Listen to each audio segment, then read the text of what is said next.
Mom, the table's already full. You can head over there. McDonald's would suit you better.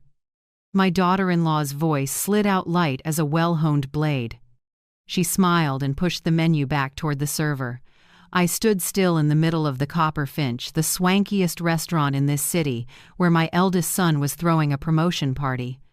The clink of silverware on plates went quiet. The restaurant's warm lights caught the wine glass in his hand, glittering like an insult. I laughed. A dry, deep sound, like pulling a pin. I walked past them straight to the host stand and spoke loud enough for everyone to hear. "Call the manager for me. Tell him Iris Caldwell is here to claim the owner's table." When Elliot, the restaurant manager, hurried out and put his hand on my shoulder, the whole room turned. She had no idea every glass of wine here poured straight into my pocket, and tonight I'd pour the rest right over her head. If you're still listening, tell me where you're watching from. Every comment you leave is another mark in this journey. And if this story has touched you, don't forget to hit like so it can reach even further. My name is Iris Caldwell, 70 years old, living in the suburbs of Charleston, South Carolina. I've worked my whole life with cracked hands, from hotel room attendant at a roadside place to warehouse manager for a supermarket chain. I used to believe a mother's love could cover any wound, that if I sacrificed enough, the kids would understand. But life isn't a fairy tale. I lost my husband early, lost my youth to overnight shifts, and in the end, lost the respect of the very children I raised. People saw a skinny old woman in worn-out shoes, but they didn't know that under this wrinkled skin is a woman who survived on grit, brains, and a secret big enough to buy my dignity back. I still remember the moment my daughter-in-law Aubrey's eyes shifted from triumphant to frozen. She sat there, in a room shimmering with candlelight, her smile stuck halfway on red lips. Beside her, my eldest, Grant, cleared his throat.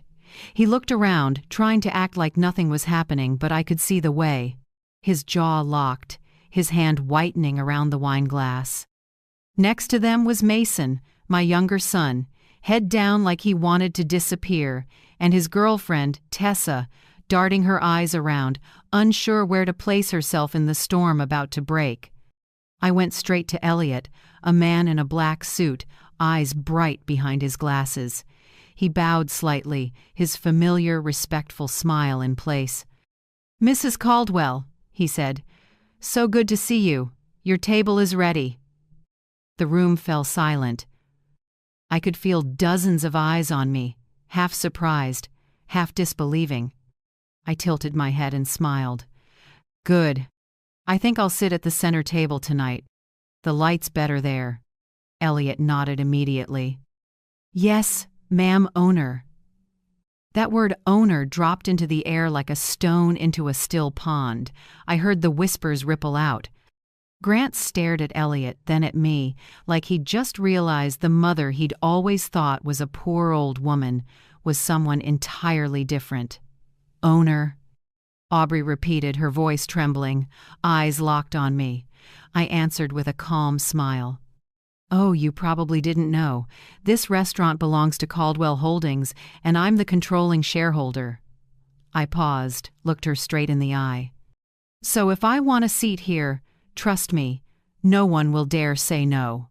Elliot led me to the largest table in the room, white linen, candlelight glinting off crystal. I sat down slowly and set my leather purse on the table. When the server poured wine, I turned and smiled toward my son's table. "Please send a bottle of Chateau Margaux 2010 to the table over there," I said. "Consider it a gift to mark this memorable family evening." The server nodded, and I watched the color drain from Aubrey's cheeks. The whole restaurant went pin-drop silent, with only soft jazz floating through air tight enough to snap. Grant stood, pulled out his chair, and walked toward me. He tried to lower his voice, but I heard every word. "Mom," he said, "what are you doing? People are watching." I looked up, my calm so steady it threw him off balance. "It's all right, honey," I said. They're just learning a small lesson. Never belittle the person who taught you to stand up straight." He clamped his mouth shut and glanced back at his wife. Aubrey bit her lip, forcing a smile, but I saw her hands shaking. Mason sat petrified, and Tessa only tilted her head, eyes full of sympathy, whether for me or for them, I couldn't tell. When the appetizers arrived, I glanced at Elliot and gave a small nod. He understood, signaling staff to set up 2 side tables near me. I opened my purse and took out my phone and a thick envelope. Inside were investment files, legal papers, ownership contracts, everything proving that this poor cleaning lady had quietly bought the Copper Finch 15 years ago. I hadn't planned to show it off, but tonight was different. Tonight I wanted them to see the woman they'd looked down on no longer needed their approval. I tapped my finger lightly on the table, cueing Elliot.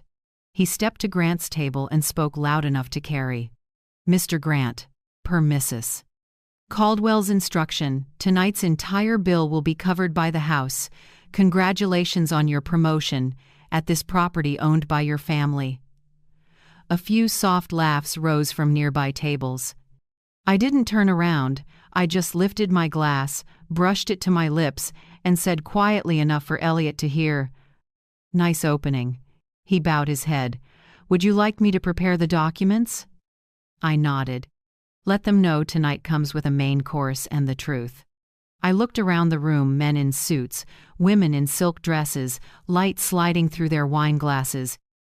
All of it so familiar to me, because I'd chosen every detail with Elliot when we designed this place. The dark wood, the jazz, the lighting that flatters without flaunting. Only tonight I was in the right seat, and they weren't. I watched Aubrey try to look composed, taking a sip of wine, but her hand was shaking so badly a few red drops flecked the tablecloth. Grant leaned in, whispered something, and they both stood, ready to leave. "I don't think we're done, son," I said, voice low but clear. "You invited me here, and now you plan to walk out of a dinner your own mother owns? That's rude." Grant stopped and turned back, his face flushed. I saw his eyes flicker between anger and shame. "You don't need to make a big scene, Mom," he murmured. "We can talk in private." "No," I said. "You chose to humiliate me in public, so I'm choosing the truth as our witness." No one said another word. Aubrey stared down, fists clenched around her purse straps. Mason looked from me to his brother, clearly wanting to speak but lacking the nerve. I looked at all 3, the children I'd stayed up nights for, covering every meal, every tuition payment, every medical bill, and saw something painful but crystal clear. Unconditional love had turned them into ingrates. Elliot returned and handed me another envelope. Inside was Caldwell Holdings' quarterly report and the list of shares in other properties, hotels, cafes, even the buildings they were renting. I set the envelope on the table and laid my hand over it. "Elliot," I said, "I think it's time. Get the files ready. I want to announce ownership to the press, right here at this table." He bowed. "Yes, Mrs. Caldwell." I looked back at my sons, took one last sip of wine. "I didn't come here to eat dinner," I said calmly. "I came to reclaim the dignity you took from me." The room seemed to freeze. Aubrey looked up, eyes wet, but before she could speak, I set my glass down and smiled slightly. "Now," I said, "let's see who really doesn't belong here." That night, as I walked out of the Copper Finch, I knew one thing for certain. The role of gentle mother had closed. The curtain had fallen, and Act 2 of my life justice had only just begun. I was born in a small town outside Charleston, where summers smell like salt and pine sap. My life, simply put, is a string of years carried by cracked hands and a stubborn belief that endurance is the only way to be loved. I married at 27 to Harold Caldwell, a quiet mechanic who loved me with a plain, sturdy kind of love. We didn't have much, but enough to believe happiness could be built if we worked hard. Then, one March morning, he went to fix a car for a friend and never came back. a highway accident, and within minutes I became a widow at 33 with 2 children. Grant was 8, Mason was 5. No insurance, no savings, just 2 kids, and a rental house tucked between old warehouses.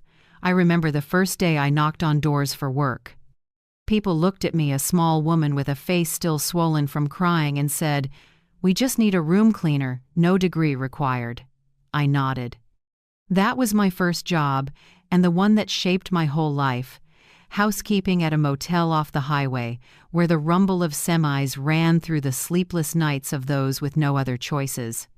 I did that for 25 years. 25 years breathing bleach, bending over cold tile floors, washing sheets soaked with strangers' sweat. In winter, my hands cracked from chemicals.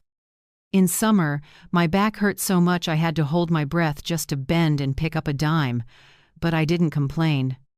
Every morning I got up at 5 a.m., made instant coffee, set out cereal for the kids, and asked a neighbor to watch Mason. At night I came home, cooked the simplest dinner, listened to Grant's school stories, and put Mason to sleep with worn-out tales about the father they barely remembered. I thought I was strong until the day my mother had a stroke. The hospital demanded a deposit of $5,000, and I had only $600. I called everyone, new churches, odd jobs, friends, but no one had it. By the time I scraped the money together, she was gone. I remember sitting in the hospital hallway, the bill shaking in my hand, and swearing to myself, from now on, money will never decide my dignity again. After that, I started paying attention to numbers. At the motel, there was a long-term guest, Samuel Green, a retired accountant. He'd sit and read ledgers, mumbling tax notes like he was talking to himself. I picked up a few tricks. I asked questions. He laughed. "You want to learn? Sit down." So every night after I finished rooms, I sat with him and learned how to record expenses, calculate profit, and read a basic balance sheet. It was the first time I saw the world through numbers, not just sweat. I began keeping books for myself. Every tip, every spare dollar I made had a line in a small, cracked leather notebook. I logged how many rooms I cleaned, how much I spent on the kids, and always kept a little column called Future. At first, it was a few dollars a month, then a few dozen, then a few hundred. When it grew enough, I put it into municipal bonds, safe, low risk, slow but steady. I told no one, not even my children. One night, while I was wiping down the front desk, a man a bit younger than me walked in Elliott Park.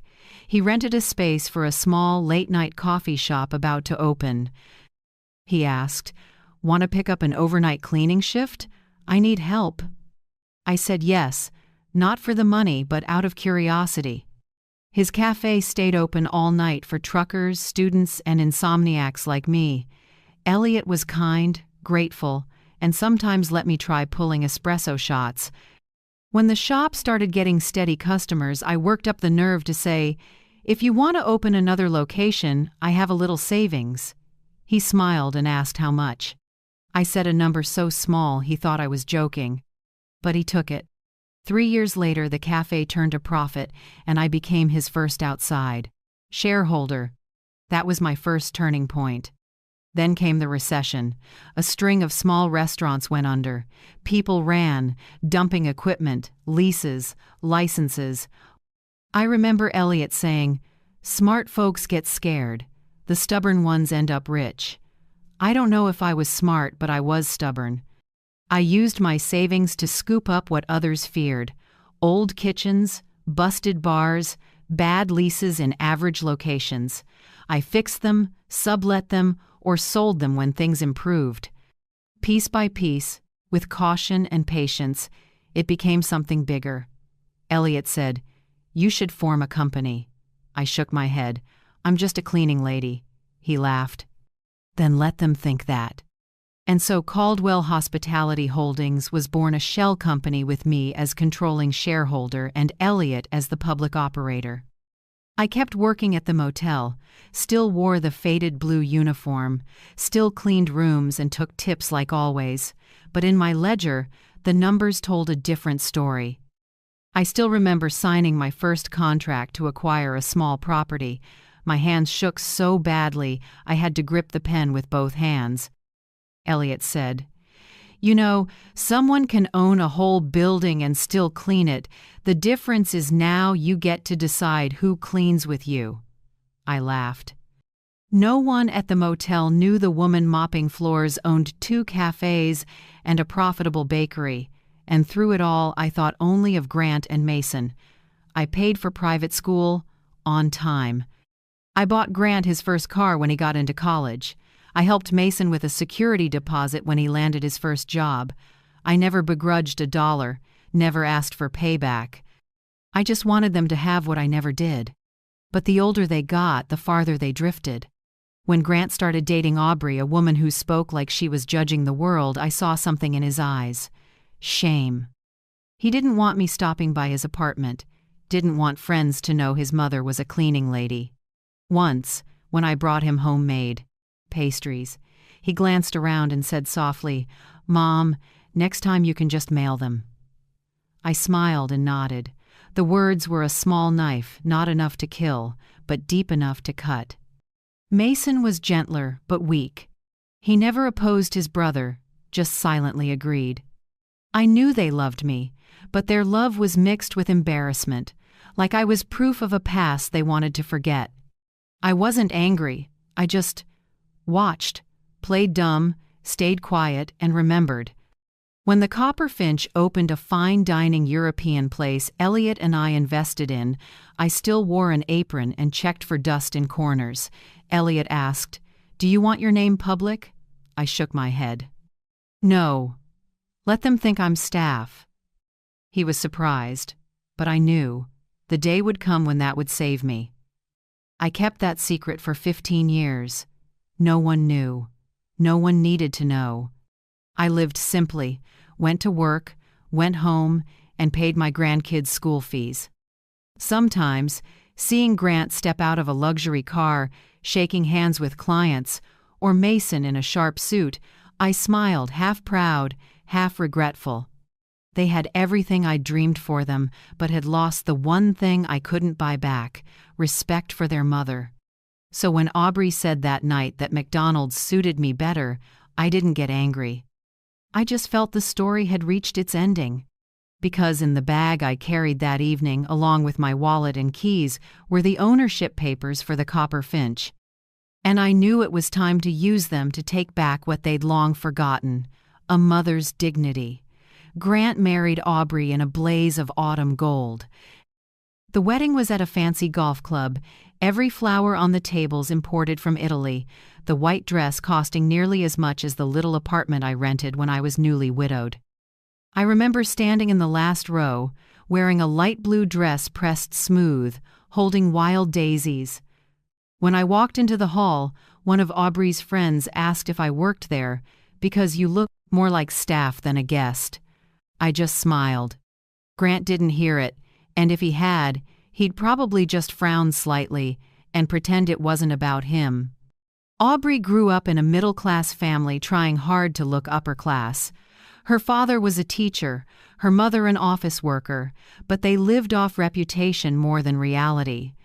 From the first time she stepped into my home, she showed it, eyes scanning, comments that sounded like suggestions but were really criticism wrapped in silk. "Your house is a bit old but cozy," she said, fingers brushing the chipped paint on the doorframe. I answered, "Old is right, I spent the money on tuition for the kids." She smiled, but her eyes were cold as steel. Mason, my younger one, was the opposite of his brother kind, a little clumsy, and always avoiding conflict. His girlfriend, Tessa Brooks, a music teacher with a voice soft as spring wind, always bowed her head when greeting others. I liked Tessa. In her eyes I still saw something I no longer found in many young people: sincerity. But Tessa was afraid of Aubrey. Every time the family gathered, she sat perched on the edge of a chair, smiling stiffly like one wrong word would get her pushed off the table. I know how thin the line is between help and dependency. All my life I only wanted my kids to have it good, But the more I gave, the more they treated me like an endless supply, not a person. When I sent money to help Mason fix his car, he stopped saying, "Thank you." When I covered part of the condo down payment for Grant and Aubrey, they said, "You're so generous," as if I'd merely fulfilled an obligation, not offered love. Then one day, they said I should rest. The way they said it was gentle. The meaning was heavy as stone. "Mom, Aubrey and I have been thinking," Grant said one Sunday afternoon. "This house is too big for you. You're alone, no one to help. We just want you to be safer." Aubrey added, voice smooth as butter. "There's a new assisted living center, very nice. Shared kitchen, cleaning staff. You wouldn't have to work yourself anymore." I sat and stirred my tea. In my chest, the words they used pricked like tiny needles. Too big, alone, safer, shared kitchen, all just different ways to say the same thing. "You make us ashamed." I asked slowly, "What are you more afraid of, me falling down the stairs, or me walking into your party in an outfit that doesn't match the red carpet?" Aubrey gave a thin smile, glanced at Grant, then said, "Please don't take it the wrong way. We're only thinking about you." I nodded. "Right, I get it." I didn't argue. I just wanted to see what they'd do when I stopped giving.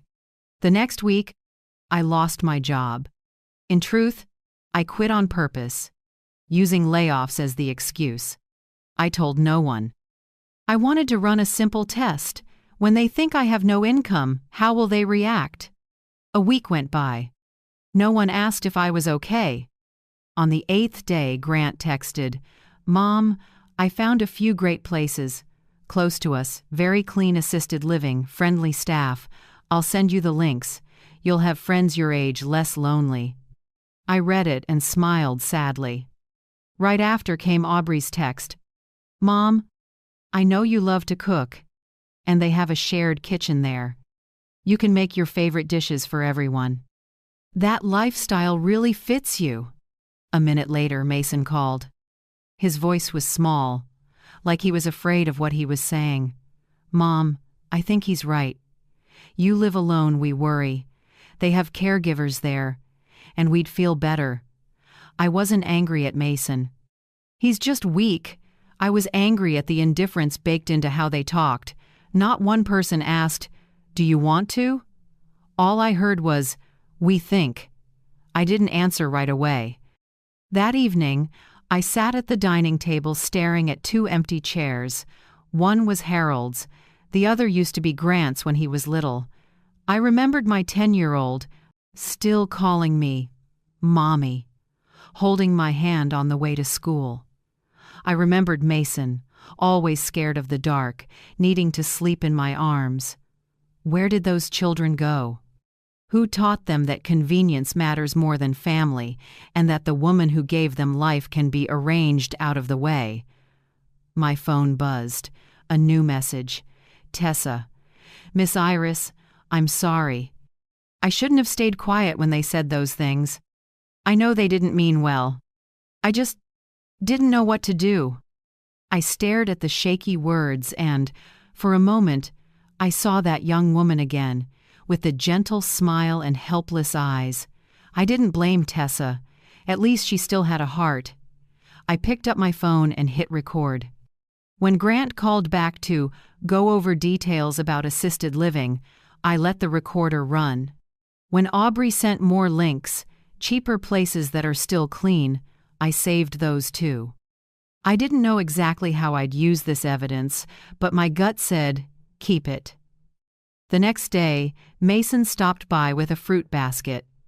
He tried to act cheerful, but his eyes kept sliding away. "Mom, I know you're upset, but I thought about it, and he has a point. Living alone isn't good for your health." I looked at him for a long time, then asked one question. "Have you ever thought about your own son saying that to you someday?" He dropped his head. No answer. That night, I opened my laptop and replayed every recording. Grant's voice smooth and confident, like a boardroom. Aubrey's soft but cold. Mason's timid, afraid. I listened over and over until my tears dried. Then I closed the laptop and wrote one line on a small piece of paper. If you choose to sell your mother cheap, I will reprice you. I folded the note and tucked it into the notebook where I used to log every tip. Just like when I rebuilt my life after losing everything, I knew it was time to start another plan. But this time, not to make money, to take back my own worth. Outside the window, a streetlight washed the eaves with long stripes of pale glow. I sat still, hands wrapped around a cold cup of tea, feeling something form quietly inside me, a hard, clean resolve, not of a weak mother, but of a woman who finally understands that kindness only holds value when people respect it. The air inside the Copper Finch that night was thick, like fog before a storm. The background music cut out, only spoons tapped softly against wine glasses and breaths came in shallow little waves. I sat at the big table in the center, under the crystal chandelier, where the light fell and made my skin look like it was wrapped in a calm, cold sheen. Elliot, the restaurant manager and my partner for 15 years, caught on instantly. He signaled for staff to bring out the set of rare wine glasses from the private cellar, the kind the restaurant only opens when the owner asks. The sommelier bowed and asked, "Mrs. Caldwell, what would you like to have?" I looked up, voice steady. "Open the Chateau Lafite 2005. I think tonight deserves it." The room shivered. A few diners murmured. They knew that bottle was reserved for investors, people on an internal list one my son definitely had never seen. Elliot gave a small nod, and a few minutes later the cork popped like the first shot of a starting gun. I lifted my glass and looked over at the other table. Grant and Aubrey frozen like statues. Mason's head hung low. Tessa gently held his hand, eyes worried. I gave a thin smile and raised my glass toward them. "An appetizer from Caldwell Holdings," I said clearly, making sure those around us could hear. The server nodded, then placed a plate of salmon tartare at their table with a quiet explanation. A gift from the restaurant's owner, Mrs. Iris Caldwell. Grant was stunned. I saw his gaze wobble, then he tried a strained smile like it was a joke. "Mom, are you a shareholder here?" he asked, voice rough. I set my glass down and answered, slowly, "No, son, I'm the owner." Their table went dead quiet. Aubrey looked up, her voice cracked, composure gone. "Where did you get the money?" I leaned forward so the light hit my face and spoke softly, but with steel. "From all those hours I spent mopping floors while you hid your face if you saw me on the street. From the tips I saved instead of buying new clothes, from sweat, from swallowing pride, and from the foolish belief that love would keep you from forgetting where you come from." Mason dropped his knife. Metal clanged hard in the stunned room. Tessa startled, then laid her hand over his, a small gesture filled with worry and a kind of pity I hadn't felt from anyone in our family for years. I turned to Elliot and whispered, "It's time." He nodded and walked toward the door, where 2 food journalists were waiting. Rumors about the anonymous owner of the Copper Finch had circulated in restaurant circles for years, but no one had ever seen her. Now, as Elliot led them in and camera flashes popped, every eye in the room fixed on me. "Mrs. Caldwell," the woman reporter stepped up, voice trembling with excitement. "Are you the founder of Caldwell Holdings?" I nodded. "I'm just a cleaning woman who believed good meals could rescue people from their weariness. Turns out, I could cook more than dinner. I could cook my own future."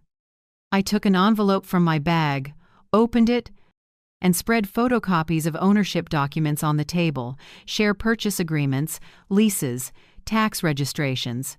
Flashes kept firing. Elliot stood behind me, silent and solid like a wall. Grant tried to cut in, but his voice caught. "Mom, why didn't you tell us?" I met his eyes. "Because I wanted to know if, one day, I had nothing left but these old hands, would you still think I deserved a seat at your table?" I paused, then said each word clean and clear. Now I know the answer. Aubrey turned away, face flushed, mouth moving without sound. She dabbed at her lips with a napkin, her hand shaking so hard she knocked over her water. It spread across the table in a long streak like the track of something collapsing. I didn't stop there. I signaled to Elliot for more documents. He set a cream-colored folder tied with a red ribbon on the table. I turned to the reporters and smiled.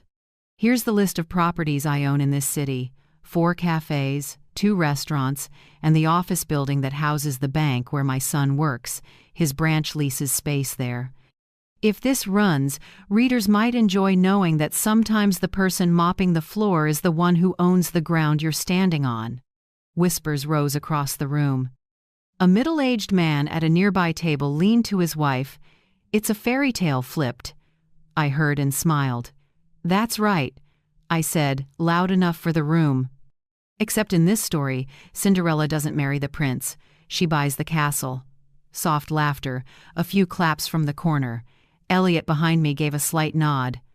He understood. This wasn't about revenge. It was about reclaiming honor. Grant lowered his head, voice tight. "Mom, I don't know what to say." "You don't need to say anything, Grant," I replied.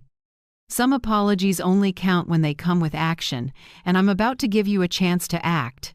The evening slid on in awkward silence. The reporters left. The staff kept serving. But there was a new, quiet respect on their faces. When dessert came chocolate mousse I'd once helped develop. I looked at Grant and said slowly, "You know, dessert is always the most anticipated part of a meal. Because it's sweet, right? But tonight, ours is different." I set my spoon down and tilted my head. Tonight's dessert is consequence. I didn't raise my voice, but each word fell like a bell striking the silence of my whole life. Everyone reaches a limit, then it's time to stand up. I just chose to do it, under crystal lights. What about you? Have you ever had a moment like that? If you have, I'd like to hear your story in the comments. Someone out there might need to know they're not alone. No one spoke. Grant went rigid. Aubrey bit her lip. Mason sat frozen. Tessa bowed her head and squeezed her boyfriend's hand. I turned to Elliot. "Time to trigger phase 1, I said quietly, like an order. Elliot pulled out his phone and tapped out a few quick messages. I knew that Simple Motion sat on months of preparation, transfer papers, asset freezes on things I'd guaranteed for Grant, and covenant clauses on the Caldwell brand. Grant still didn't get it. He looked up, forced a laugh. "Mom, are you threatening us?" I answered softly. "No, I'm simply taking back what's mine. Like you clearing plates after washing dishes, I'm just clearing my life." A few guests left, but most stayed. Something in the air made them unwilling to miss it. They were watching a real play, where the nice mother costume came off and the woman they'd underestimated stepped onto the last stage of her life with her head high. Elliot returned and murmured, "It's done, Mrs. Caldwell. Everything's moved." I smiled and took the last sip of wine, oak blooming across my palate, the taste of victory, not loud, but deep and lasting.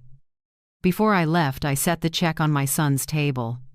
Across the top, I wrote one line in black ink, "Love has no price, but respect does. From now on, I'll be setting everyone's value." I stood. The room was utterly quiet, only my heels ticking across the wood floor.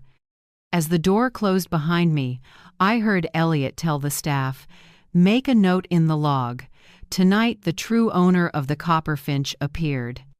Outside, a light wind moved down the street, carrying a hint of wine and charred wood. I took a long breath. The hurt in my chest was gone, replaced by a quiet pride.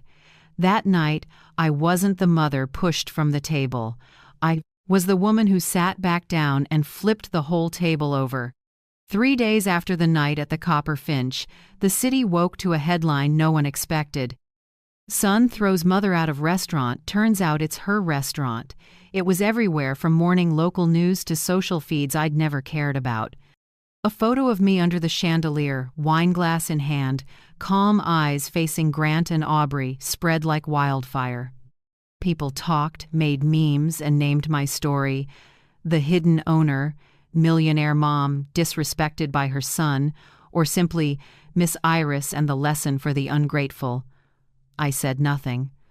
I let the public do what it does. What surprised me wasn't the reach, but the reaction. Thousands of comments. I wish my mom were alive so I could say thank you. This should be shown in ethics class. No one has the right to turn their mother into a burden. And of course, some said I went too far. She must be bitter. Who knows the truth? Maybe she staged it for revenge. I didn't need them on my side. I just needed the truth to stand. 2 weeks later, a news alert popped up. NCS Capital suspends branch manager Grant Caldwell pending ethics investigation. I wasn't surprised. Banks hate scandal, especially anything resembling elder abuse. Photos of Grant in a suit, hand over his face as he left the building, flooded the media. People said he'd lost approval authority. His work accounts were locked. A finance blog even asked, if he doesn't respect the person who gave him life, how can he be trusted with other people's money? Aubrey fell in her own way. The elite women's club where she was a vice president canceled her membership for damaging the organization's image. Her friends, the ones who used to toast her taste and class, went silent. A few sent faux sympathetic messages, but most were just fishing for gossip. She pulled off social media, deleting an Instagram full of trips and wine parties. Mason, the son I still thought had a little light left, tried to deny it all. In a private text he wrote, "Mom, people got it wrong. I never wanted you out of your house. I just don't know how to say things right." I read it, then opened my laptop. The recordings, message logs, and emails I'd saved were all there. His voice telling his brother, "You're right. If Mom would move, we'd worry less." The evidence was clear. When I sent it back, I added one line, "Don't worry, I don't need an apology. I just need you to remember that next time, silence has a price." After the uproar, I started shutting off the valves. Every financial support I'd quietly provided, monthly allowances, my grandkids' tuition, apartment rent, I stopped. The automatic transfers to Grant's bank were canceled. The secondary card Aubrey used for event shopping was frozen. I didn't announce it. I let the declined card notifications do the talking. I asked Elliot to help audit company expenses. Many assets that had been temporarily in my son's name, the downtown condo, the Audi I bought, so they could get around easily, all belonged to Caldwell Holdings. Elliot asked, "Do you want them back?" I said, "No. I just want them to know they never owned any of it." But there was one I did take back, the penthouse on King Street. I'd bought it over a decade ago, in the company's name to avoid attention. I'd been renting it out while I lived in the old place in the suburbs. Now I moved in living to my means, not hiding, not asking permission. The unit sits on the 20th floor, glass walls facing the Ashley River. That first night, I opened the balcony. Wind rushed in, smelling of salt. I made black tea, set it on the marble counter, turned on the soft gold lamp, and looked out at the city. In that quiet, I wasn't lonely. I was free. After 70 years, I was finally living not to be accepted, but to accept myself. When word got out I'd moved, a few major outlets asked for interviews. Some offered exclusive conversations, others pitched a documentary about the woman who built an empire in silence. I declined most. I chose one local station, the one that once ran a story on assisted living for low-income seniors, where I donated anonymously. I wanted to speak to ordinary viewers, not the sensational crowd. "We filmed in my kitchen, no script, no director," the interviewer asked. "Mrs. Caldwell, some say you're getting revenge." I smiled. "No, I'm not getting revenge. I'm carrying out justice." In families and in society, when people treat kindness as obligation, they forget what gratitude means. She was quiet for a moment, then asked, So, what made you stop keeping quiet like before? I looked straight into the lens. Silence is a language, but when it's used to step on you, it's time to speak with action. The segment aired on a Sunday night and got millions of views in 2 days. In it, I announced the Second Sunrise Fund meant to help seniors facing emotional or financial abuse from their own families. We provide legal help, temporary housing, and emotional support for the abandoned. Elliot agreed to serve as executive director. I'm the founding patron. When they asked why that name, I said, because for many people, life doesn't have just one morning. There can be a second sunrise if they're brave enough to open their eyes again. After the broadcast, public opinion split. Some praised, some criticized. Some said I was inspiring, others claimed I was showing off, turning pain into a platform. At a small press Q&A at the fund, a young reporter asked, "Do you think you went too far, costing your own children their jobs and reputation?" I paused, then answered low and steady, "There's no such thing as too far when that same hand has been stepped on. I didn't destroy their lives. I removed the privilege of living wrong without consequences." I glanced around and saw a few nods. Boundaries, I continued, are the first lesson of love. If people don't learn that, love turns into a rope that tightens around your neck. In the days that followed, I stopped hearing their voices in my head. No more McDonald's would suit you better. No more averted eyes when I walked into a room. The city stayed loud. Social media kept churning out fresh stories. But I knew that somewhere, a few seniors were receiving their first support checks from the fund. I pictured them opening a window, letting the sunlight in, and knowing they still had another morning to begin again. Sometimes, at day's end, I sit by the glass and watch the lights shimmer on the water and think, life is like that restaurant.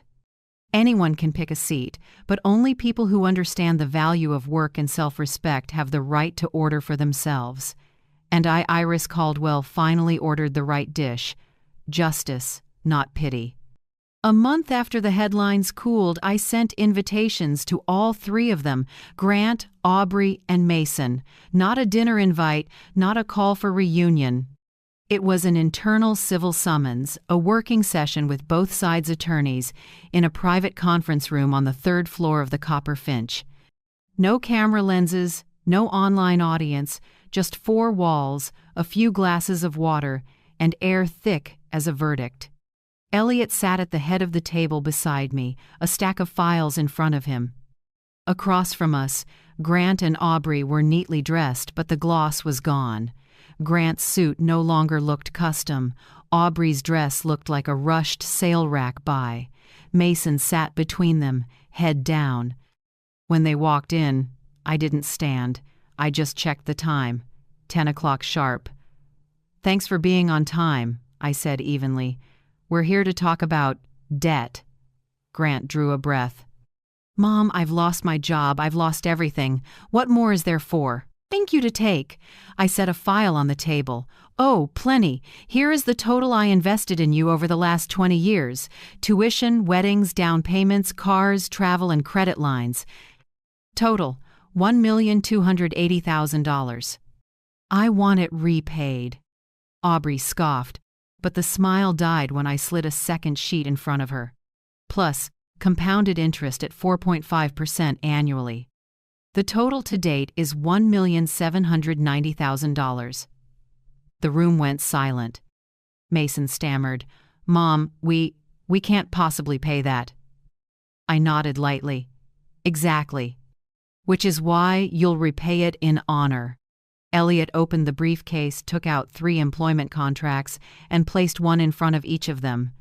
Grant Caldwell, lead janitorial supervisor for the office division under Caldwell Holdings, 6 days a week, morning shift, $18 an hour.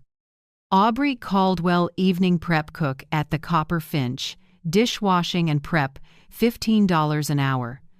Mason Caldwell, maintenance and repairs for rental properties, full-time, $17 an hour. I enunciated every word, slowly, so no one could claim they misheard. These roles are not symbolic. Real work, real pay, standard policies like every other employee. You all report to your direct managers, not to me."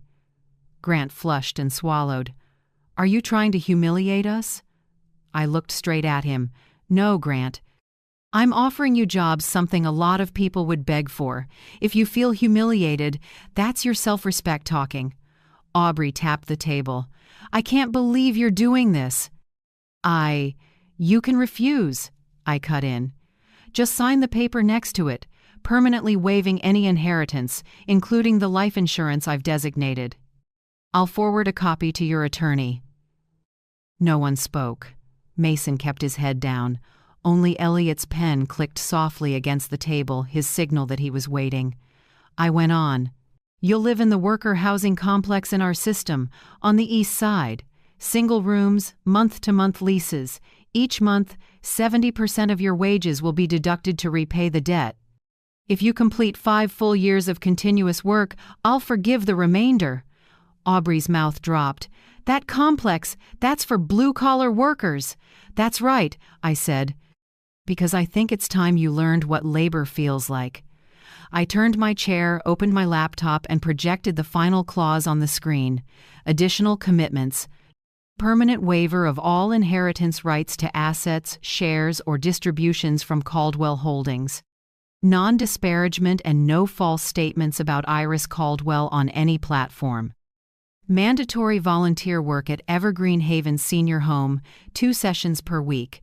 Monthly reflective journals submitted to HR. Elliot handed each of them a printed copy. If any term is violated, all prior evidence recordings, texts, images, and transfer documents will be released to the press. Mason looked up, voice rough. "Mom, how long are you going to do this?" "Until you understand that respect isn't an inheritance," I said. "It's full-time work." Aubrey bowed her head, shoulders shaking. Grant's fists clenched.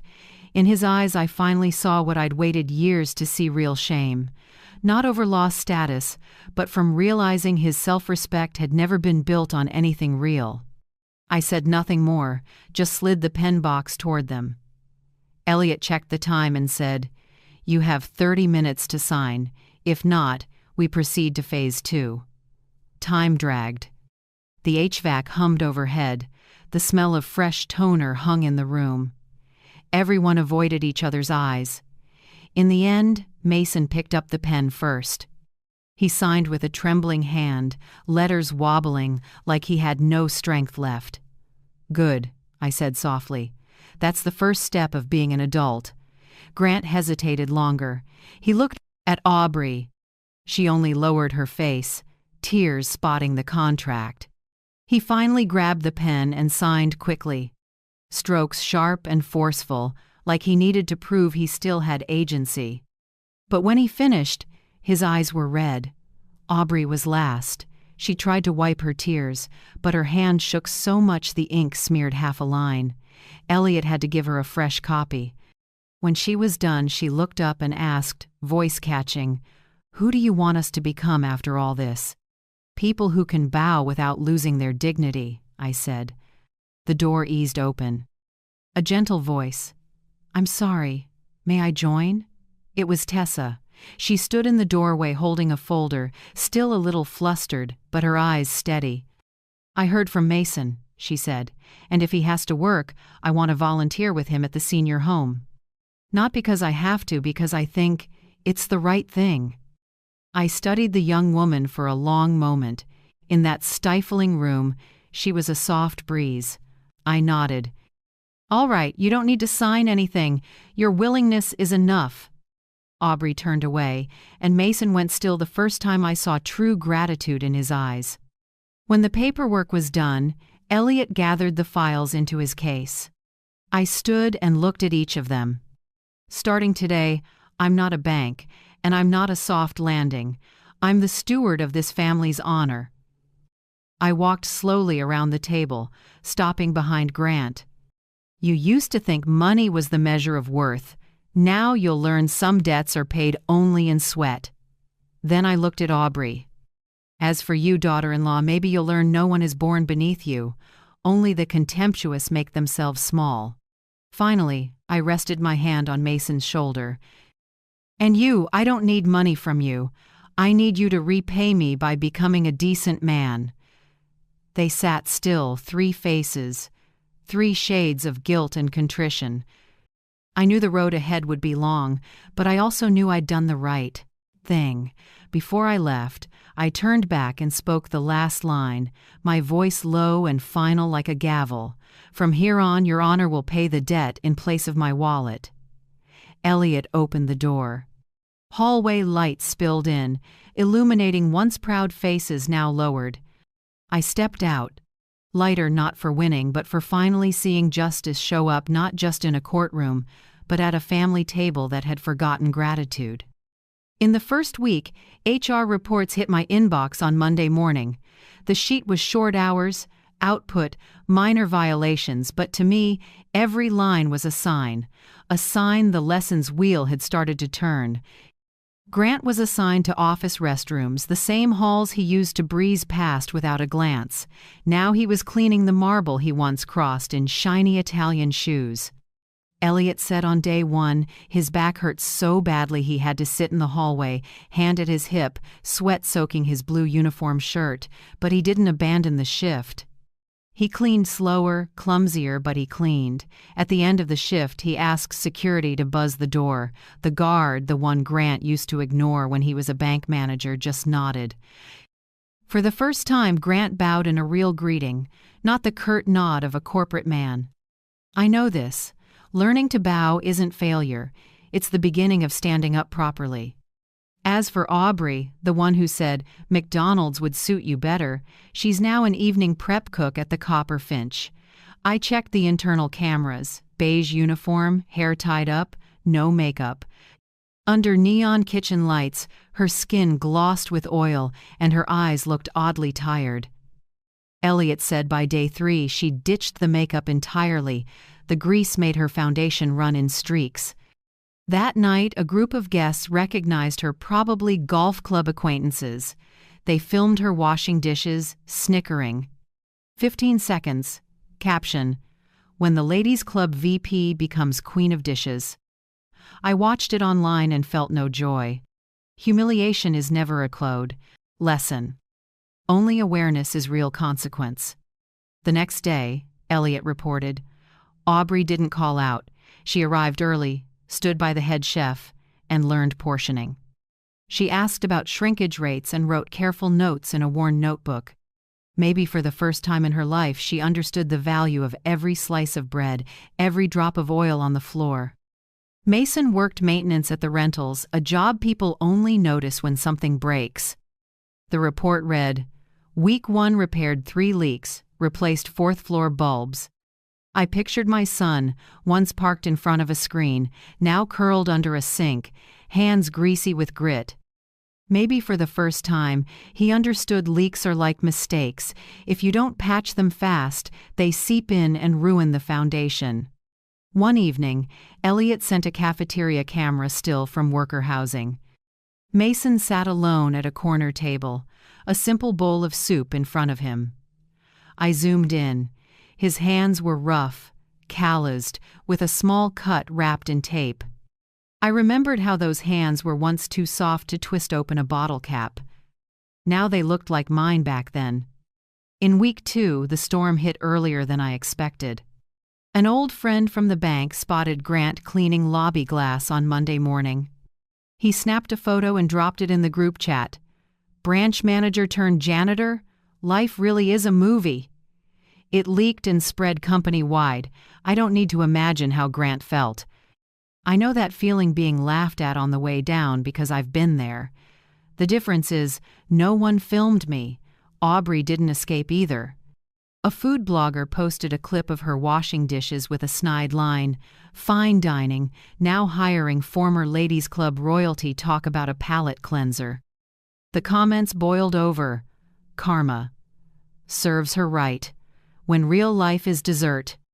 I read them all but didn't take them down. They need to learn that the world's cold stare can be harsher than any scolding from a mother. Mason was The only one not dragged online. He paid another way.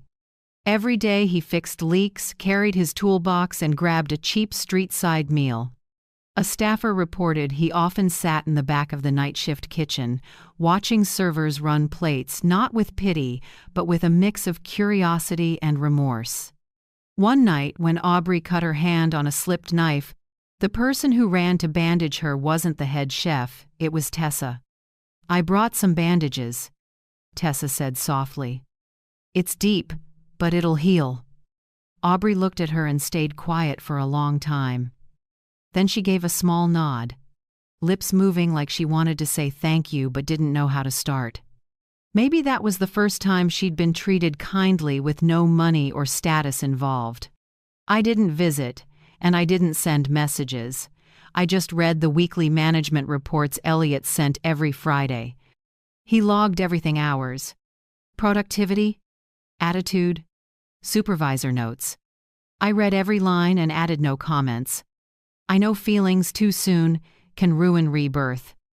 At first, other employees kept their distance. Then they began sharing night shift survival tips. Use vinegar to cut grease smell on your hands. Double knot trash bags to keep rats out. Share water when the heat gets bad. Small, ordinary things, but through them, my kids started learning the language of humility. By week 3, the air changed. Grant started greeting the guards by name, asking about their shifts. In his report, he wrote, "Didn't realize glass work could be this tiring. Now I get why people need a mid-shift break." Aubrey's HR journal was brief. "I thought I knew management. Turns out the first skill is listening. I'm learning to be quiet." After each repair, Mason left a note. "Pipe fixed. Thanks for the coffee. M." Staff pinned those slips to the internal board, reminders of small kindnesses. One morning, Elliot set a fresh report on my desk and smiled. "The gears are turning the right way, Iris." I looked out the window at the Ashley River flashing in the sun. "Right way isn't enough," I said. "They have to make the full turn." Elliot understood. He nodded and slipped out. I stayed with the files, feeling both calm and tender. I wasn't gloating. I was seeing the miracle of sweat, the thing people call dirty, but that washes away illusions. Outside, the sun was high. Somewhere in that light, my 3 children were still bent over their work. And I knew, slow as it was, late as it came, they were finally relearning how to be human, beginning with the calluses on their hands. Silver Pine's home sits on the city's northern edge, tucked in low hills of pine. That's where I chose for the 3 of them and Tessa to do their twice-weekly volunteer shifts. It's not too sad, but quiet enough to be a mirror.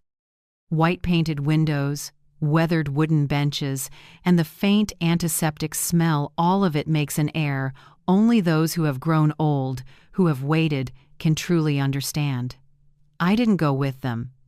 I read the weekly reports and journals, but Elliot, who often checked in, told me more than any line of text could. He said in week 1. Grant walked in fidgeting, like he was out of place.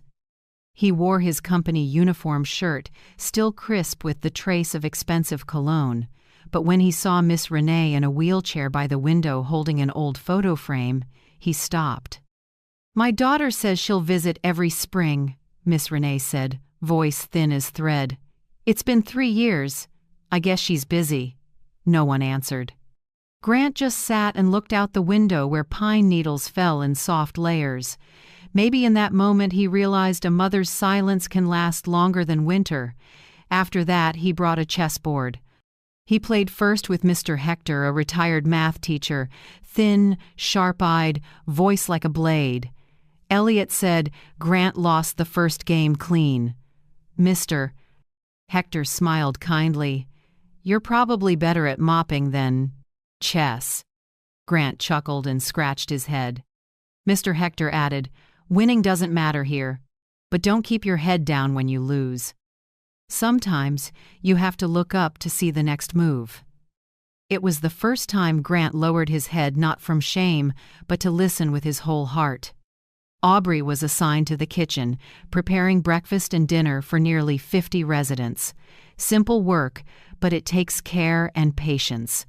No fancy dishes, no banquet tables or crystal, just oatmeal, vegetable soup, and soft bread. On day 2, she made the oatmeal too thin, and Miss Margaret frowned, said it was bland. Aubrey went home, read recipes, tried again. Next morning she came an hour early, adjusted the porridge to individual portions, added a touch of almond milk and honey, fragrant but not cloying. When she served it, Miss Margaret tasted a spoonful and nodded. "Now that's good. You've got good kitchen hands, dear." A simple compliment. But Elliot said Aubrey stood still for a few seconds, eyes pink. She couldn't remember the last time anyone told her, "Good job." Maybe never. Mason handled repairs. He swapped bulbs, tightened door hinges, patched pipes, small, repetitive tasks that demand patience. One afternoon, while he was on a ladder changing a hallway bulb, an elderly woman shuffled over and put a hand on his leg. "Thank you, son," she said, voice trembling. "Without the light, I fall all the time." Mason stopped. He looked down at her kind, wrinkled face, and in that moment the word son rang like something he'd lost. He smiled faintly, eyes wet. That night he wrote in his journal, "If Mom were here, what would I do differently? Maybe just listen instead of fix." Tessa, as usual, went with Mason. But she didn't just help him. One day she proposed a call-hour program, video calls for families every weekend. "Not everyone can come," she said, "but at least they can see each other, even if it's only through a screen." The idea was approved, and Grant himself was the first to show Miss Renee how to use the phone. When her daughter's face appeared on the screen, probably in another city, buried in work, she burst into tears. "Is that you, honey? I thought you'd forgotten me." The staff recorded the video and shared it on social media. Within days, it spread everywhere. Thousands of warm comments poured in, and many people started visiting their loved ones more often. I watched that clip on a small screen, my heart both warm and aching. In the 4th week, Silver Pines had a sad night. Mr. Hector, the one who played chess with Grant, passed away in his sleep. Peaceful, as a chess game halted mid-move. When Elliot called to tell me, I was silent for a long time. I knew that death would leave a mark not just in a medical file, but in the hearts of the young people who were just learning to cherish presence. The next day, my 3 children and Tessa stood by his empty bed. They didn't speak, they just stood there for a long time. Grant set the unfinished chessboard back in place. Aubrey brought the bowl of oatmeal he liked, and Mason tightened the loose bolt on the bed frame. No one asked them to do it. But small acts were their way of saying goodbye. That evening, they returned to their shifts, fewer words, steadier work. No complaints, no excuses. Only the sound of running water, the scrape of brooms, and even breathing in the quiet air. Elliot called me, his voice low. Maybe they've started to understand the price of absence. I didn't answer. I just opened the email with 3 small attachments, their individual reflection journals. I read in silence. Grant wrote, "When Mr. Hector blundered a piece. I went to fix the board, but he said, 'Don't. Leave it.' In life, you don't have to correct every bad move. Maybe you thought the same when you watched us mess up in silence." Aubrey wrote, "I used to think people cooked oatmeal out, think of duty. Now I know a spoon of oatmeal can be the last love note. I'm afraid of the day I have to cook for someone who can't eat anymore." Mason wrote, "Someone called me son today. My hands were dirty, but my heart felt cleaner than ever." My hand trembled by the end. Between the messy lines, I saw the first cracks in their armor of pride. Those cracks for me were worth more than any apology. I folded the journals and put them in a drawer. That night I wrote a short letter to Silver Pines, unsigned. Inside the envelope was just a check and a note. 4 new beds for those waiting for a place to be loved a second time.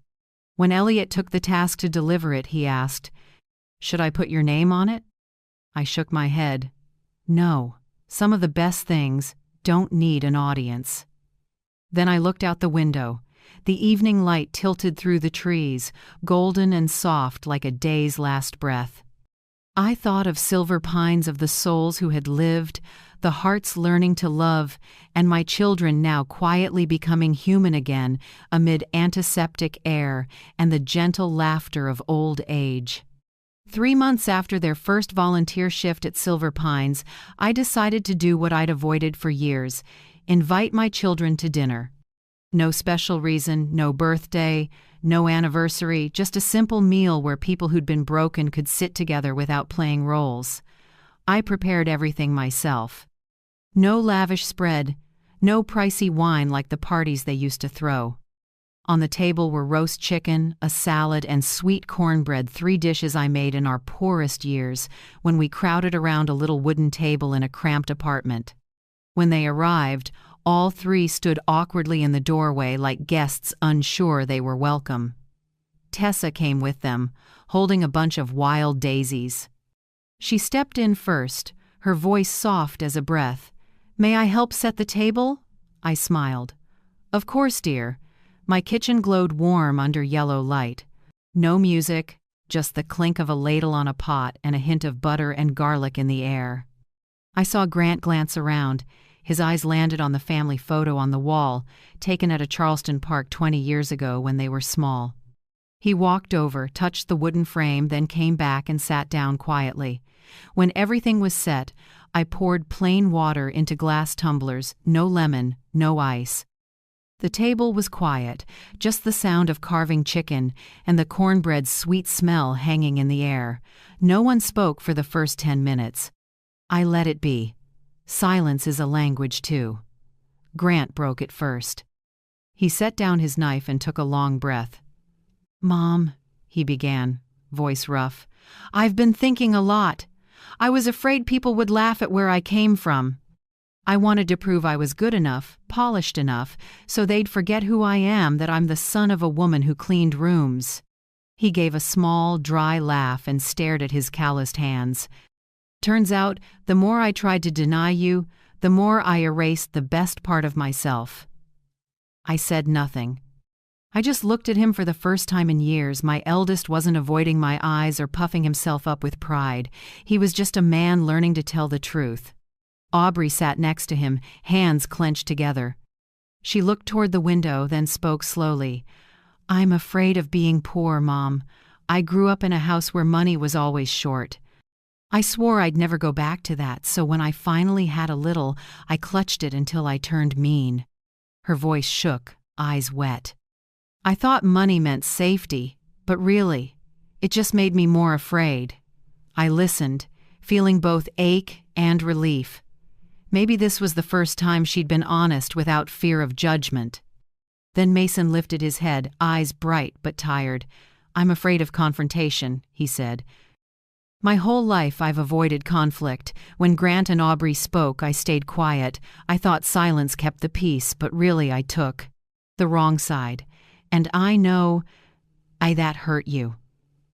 In his eyes I saw a different man, fewer words, more depth. Maybe those afternoons at Silver Pines taught him what took me a lifetime to learn. Silence can be a sin, too. I set down the ladle and didn't answer with words. Forgiveness has never been about saying, "I'm not mad." If it's real, you feel it in actions. I stepped away from the table and turned on the tap.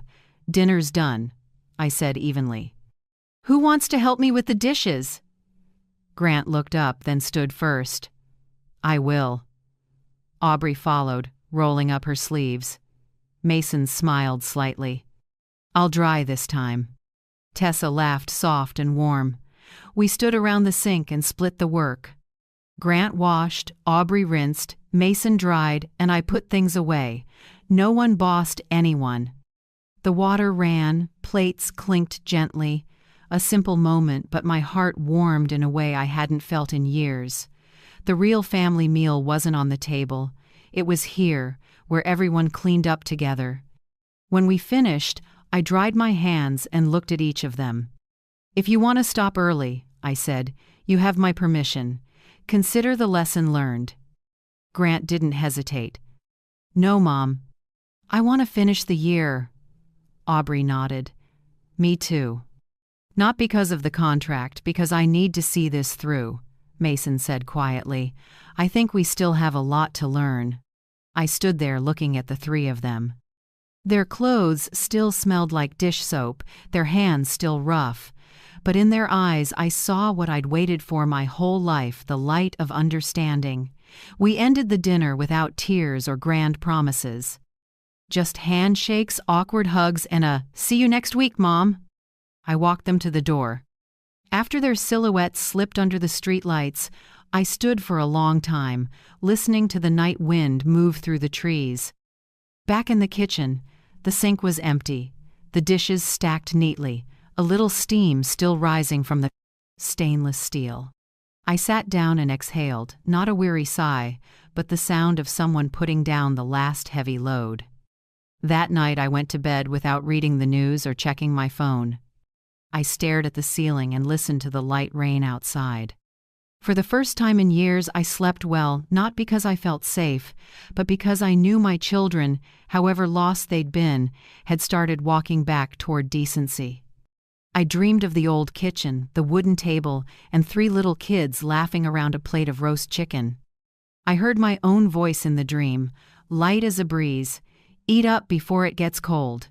And in that sleep I realized the real family table isn't set with gold, it's set with the truth.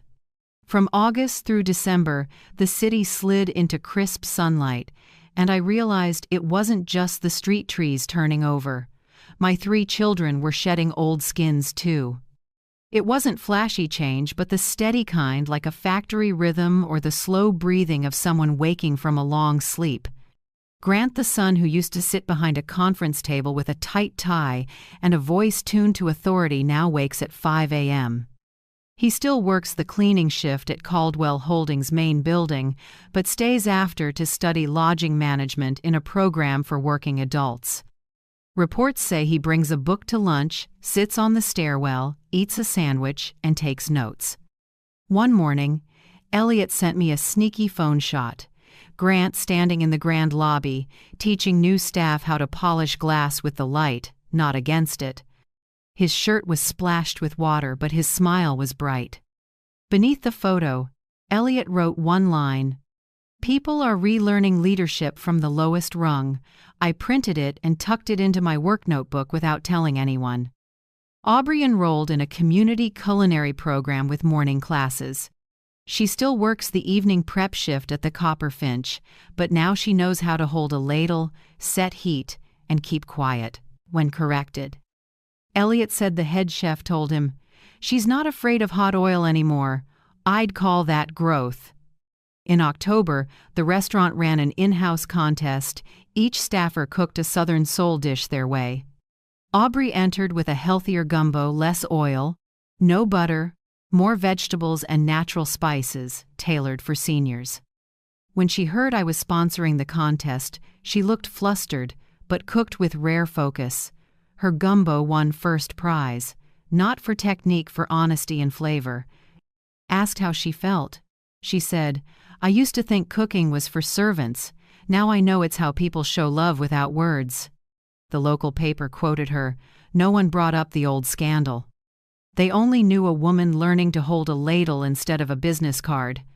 Mason, the once weak younger son, surprised me most. His maintenance work now extends beyond worker housing. He built a standardized maintenance log, step by step for every device, with QR codes so staff can scan and timestamp completions. Elliot printed the plan and rolled it out across all Caldwell Holdings sites. Elliot said, "I've never seen him this confident. He doesn't keep his head down anymore unless he's measuring a pipe." In November, a resident in a high-rise he oversees gave him a hand-drawn sketch of a new streetlight, one Mason installed, casting just enough glow for seniors to walk safely at night. Under it was a scrawled line, "Thanks for making my block safer." Elliot brought the drawing to my office. I studied it and smiled. The boy finally understands usefulness is the most honorable degree. The internal reports I get each week have grown shorter. No complaints, just clean lines. Morning shift finished 20 minutes early. No safety violations. Performance at 108%. They're even volunteering for tougher shifts early mornings. Overnights. Weekends. Elliot asked why. Grant said, "I want to learn every corner of your system." Aubrey said, "I want to stay in the kitchen when the restaurant's quiet, that's when I can hear myself." Mason just smiled. "I like the sound of pipes running steady. Makes me feel useful." I read those lines and felt warm, not proud, exactly at peace. By year's end, Elliot came to my place with a proposal. Grant meets the threshold for the management cohort. I want him to run the third floor of the main office for 3 months. If he does well, we can bump him to shift supervisor. I was quiet for a few seconds. I've always believed power should follow responsibility. Now I think maybe trust is what teaches responsibility. I nodded. "Do it. I won't interfere." Elliot smiled. "You're practicing letting go?" I said. "Yeah. If I keep a grip forever, I'm no different than they were." In December, I went to the Copper Finch, not to supervise, but to eat. Aubrey handled the main course that day. When the gumbo came out, she stood at the pass and smiled at me. "What do you think, Mom?" I tasted a spoonful. A soft heat, balanced salt, shrimp, and celery coming through. "It's good," I said, "not because you seasoned well, but because you cooked with your heart."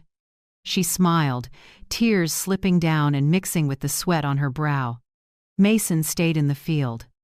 This time, he was assigned to inspect newer buildings.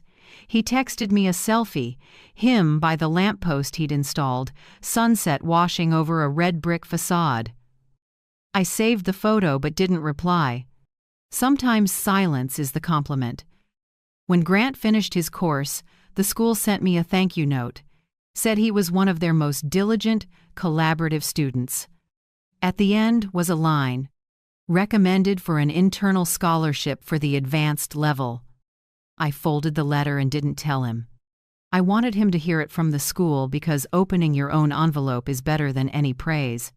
As for me, while they changed careers, I changed how I lived. I started delegating operations to Elliot and the younger managers. For the first time in years, I took a weekend day without checking numbers or making calls. I walked along the Ashley River, had coffee at a small cafe, and watched older couples hold hands. Turns out, it wasn't just them learning how to live again, I was learning how to let go. Talk shows called, wanting me to speak about a comeback from scandal. I turned most of them down. I said yes to one not to retell the past, but to talk about invisible labor, the small, quiet jobs society undervalues: janitors, prep cooks, maintenance. I said on air, "No one sees them, but they keep the whole world running." I was just lucky enough to relearn that lesson not from school, but from my own children. That interview replayed over and over. But what moved me most was an email I got the next morning, just a few lines, signed by Grant. "Mom, I watched it. I get it now. Thank you for giving us the chance to start over." I stared at those words for a long time. Outside, winter light lay over the city, cold but clear. I closed my eyes, took a deep breath, and felt as light as a first breath of the day. Our story was no longer a scandal. It had become a small guide for anyone who'd forgotten the value of work, of family, and of knowing how to begin again. And I knew the journey wasn't over, but at least the wheel was finally turning the right way, and this time I didn't have to push it alone. That year's end, when winter wind began to slip through every door crack, I looked at Caldwell Holdings' year-end summary and saw something I'd never seen before. 3 words, "honor repaid," typed in the very last note line. Not an accounting term, but a private marker of mine for people paying back a debt money could never measure. Grant, Aubrey, and Mason, each in their own way, had started repaying parts of the 20-year tab I'd listed in the agreement. Not with envelopes or transfers from me, but with their actual wages and bonuses. Every month, finance sent me a breakdown, 3 small amounts taken evenly from their income sent straight to the Second Sunrise Fund. The numbers weren't huge, a few hundred, then slowly a few thousand, but steady, never a day late. Elliot called it the honor repayment. I called it my family's new breath. I didn't just watch them, I changed too. Second Sunrise, my heart's project, began expanding into 3 neighboring states, Georgia, North Carolina, and Tennessee. From a few temporary apartments, we added a network of volunteer attorneys and job reentry programs for seniors. When Elliot asked who should run community outreach, I didn't need to think. I called Tessa. "Would you help me with something?" I asked. "Tell me what you need. From now on, you'll stand in the middle of stories that haven't been rewritten yet. I trust you to listen without judgment." Tessa was quiet for a moment, then said softly, "I'll do it if you'll let me call you Mom Iris." I laughed, and tears fell before I could speak. Maybe it's quiet kindness that finally softens an old heart like mine. Grant was in a different phase. After almost a year of training, he asked to try managing 2 mid-range hotels in our system, not a flashy brand, no stars on a ratings board, but steady occupancy. "I don't want to look fancy anymore," he said in our meeting. "I want to do it right." I studied the packet he'd prepared, every little item spelled out: cleaning protocols, shift schedules, staff training. No more lines about boosting profit by cutting staff. Like the old days. "Hotels don't need to sparkle," I told him. "They need guests who want to come back." He nodded. "Now I get why you started with a broom. If you know what a clean floor takes, you can keep a whole building standing." When he left, I watched him go, my son's silhouette no longer arrogant, but steady, like a man who'd learned to walk on his own strength. Aubrey had a new start too. After last year's cook-off, she was officially promoted to lunch sous chef at the Copper Finch, in charge of menus for seniors and folks recovering from illness. I stopped by one noon. From a distance, I saw her in a white uniform, hair neatly tied, talking to staff. When she noticed me, she paused, dipped her head slightly, and waved me in. "Would you like to try the new dish?" Brown rice porridge with salmon and dill. I nodded. It was simple and thoughtful, not flashy, but every spoonful tasted warm and calm. She said, "I'm not afraid of the kitchen anymore. Every day I walk in here, I feel a little less selfish." I looked at her, my heart settling.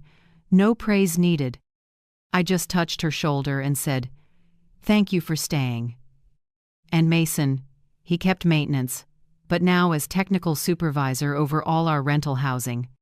This time, he wasn't just fixing pipes or bulbs. He trained younger techs to check electrical systems and keep proper logs.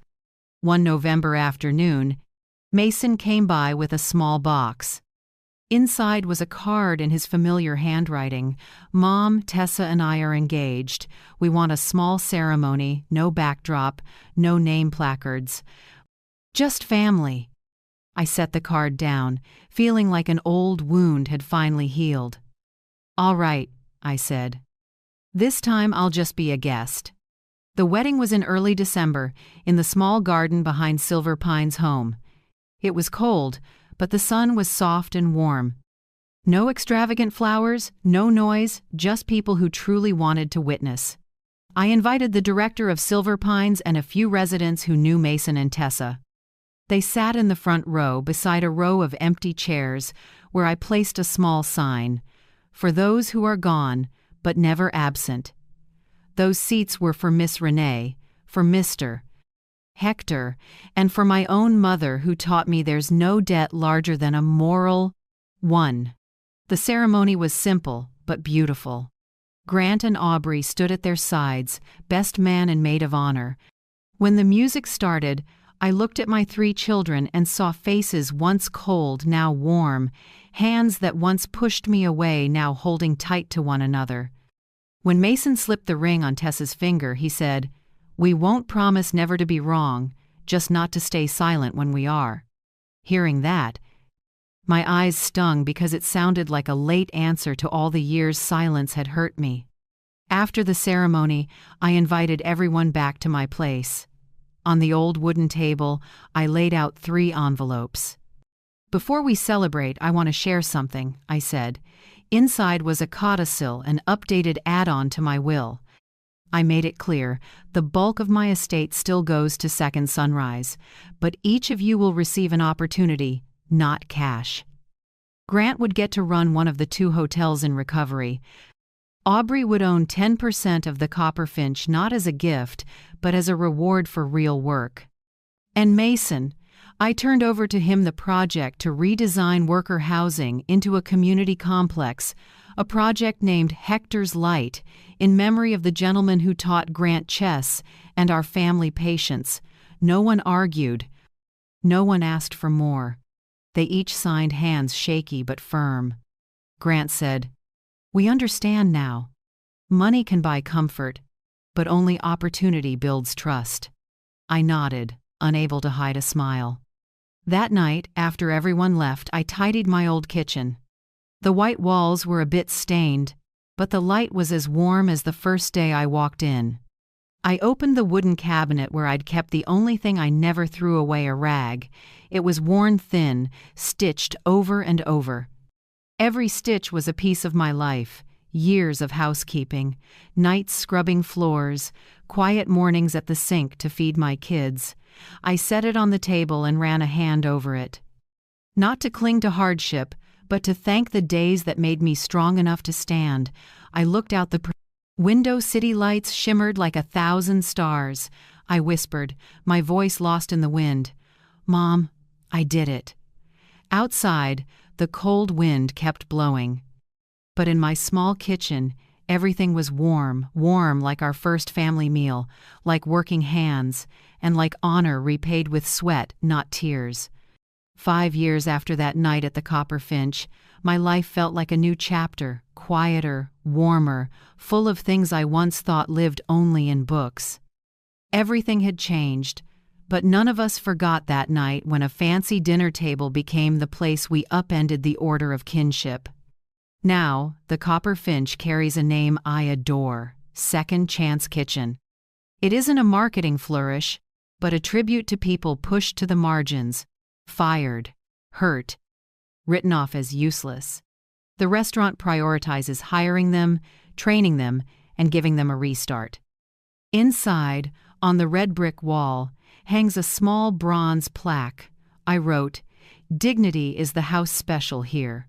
I see it every time I stop by, and I always smile. Grant now runs 2 mid-range Caldwell Holdings hotels with a steady hand. Not a luxury chain, no stars on some list, but guests keep coming back, staff stay longer, and folks call him something simple, Mr. Caldwell, the boss who knows how to mop floors. He's not embarrassed by it. In fact, he tells the staff he started with a broom, and the broom taught him respect. Once he called me, voice rough with emotion, "I think I finally understand leadership, Mom. It's being the one who clears the path, not the one who stands in front." I said, "Good. Keep that and you won't lose your way again." Aubrey is now head of the lunch program at the Copperfinch, overseeing the entire menu for older guests. She just won a Charleston Local Star Award for a vegetable soup made from safely repurposed trim food that's not just good, but frugal and kind. At the ceremony, she said, "I used to think cooking was for people to praise me. Now I just want folks to feel lighter when they're done eating." I stood in the hall and didn't speak, just clapped, slow and steady. Each clap softened an old burn between me and my daughter-in-law. Mason now leads a technical crew named Respect Crew. Their motto, printed on their shirts, "Fix things, mend people." He says that every time he repairs something, he remembers old mistakes and realizes the thing that needs fixing isn't the pipe, it's a heart once hardened by fear. He and Tessa have been married 3 years, living near the river where the water taps the shore. They don't need wealth, just calm. On weekends, they go to Silver Pines to teach seniors how to use smartphones, so no one has to wait forever for a call that never comes. As for me, I started writing my first book, titled Mopping Hours Pay Dividends.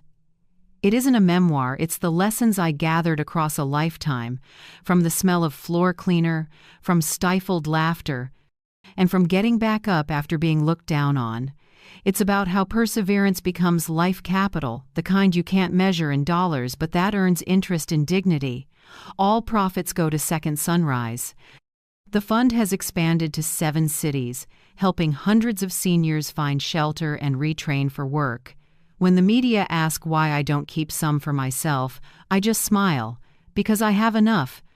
What I receive now isn't in a savings account, it's in the gratitude in people's eyes. My family keeps a small tradition. A monthly dinner everyone must attend, no matter how busy. Nothing fancy, nothing fussy, just the old table in my kitchen. The set dish is Silver Pines-style chicken soup, the recipe Aubrey learned for folks with tender teeth. Every time the ladle rises, celery and pepper drift into the air, and the kitchen becomes a room holding both memory and forgiveness. Tonight, at our December dinner, Grant lifted his glass of water and said, "I never thought I'd sit here. Again, Mom." I figured some cracks never mend. I looked around the table at familiar faces now, with more lines and more light in the eyes. I set the ladle down and said gently, "They don't always mend, son. But we can plant flowers in them. When they bloom, people call it dawn." They fell quiet, then smiled. No promises were made, just warmth passing around the table. That night, after I walked them to the door, I knew it was time to let the last thing in me drift away. I went back to the kitchen, dried my hands, and said softly, not to anyone else, just to myself, "I forgive you, not because I forgot, but because my children have changed." One morning at year's end, Elliot, now retired, stopped by. He stepped in with his usual gentle smile, carrying a small object wrapped in cloth. "Do you remember this?" he asked, unwrapping it. In his hand was the old key to the first Caldwell Holdings office, the key I used every day back when I hid behind the scenes, the cleaning lady in plain sight. The key was rusty, the head nicked, yet under the sunlight it shone a soft silver. "I think it belongs to you," Elliot said. This key opened more than one door. I took it and held on tight. "Thank you," I said, "but really, you're the one who kept it from rusting." He smiled and left me with the artifact of an entire journey. I stared at it for a long time, then hung it on the wall of my new office, right under the old bronze plaque. Dignity is the house special here. Now, as I write this, the sky is getting light. The first birds of morning are calling outside. My life, once late afternoon, seems to have another dawn, not dazzling, but warm and true. If this story touched you, I genuinely want to know who I'm speaking to. Tell me where you're watching from. Every line you share, every comment, is a heartbeat linking people who've walked through the dark. Who knows, your words might reach someone who needs a second sunrise in their life, and if you feel this journey is worth it, leave a small sign, a like, a subscribe, or simply a hello. They're all ways to let me know stories about grit, forgiveness, and new beginnings are still being heard. Thank you for staying to the very last lines. Your presence, quiet and warm, is the greatest gift to a storyteller like me. I stand up and turn off the kitchen lights. I leave only the oven light on, a soft glow like a breath, a reminder that it's never too late to begin again. Dawn once more,